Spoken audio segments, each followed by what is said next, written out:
సీతకి రాముడే సొంతమయ్యే చోటిది నీలతో ఆకాశం వీయముందే వేళిది మూడు ముళ్ళు వేస్తే మూడు లోకాలకి ముచ్చటొచ్చినమ్మా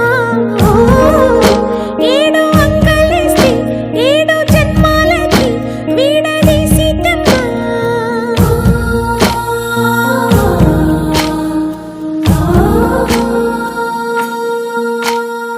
సీతమ్మ వాకిట్లో సిరిమల్లె చెట్టుపై చిలక వారింది చిలకమ్మ ముద్దుగా చెప్పిందో మాట ఆ మాట విన్నవా రామ అంటుంది రామ రామ అన్నది ఇంకా? సీత చెప్పు. నువ్వే చెప్పు.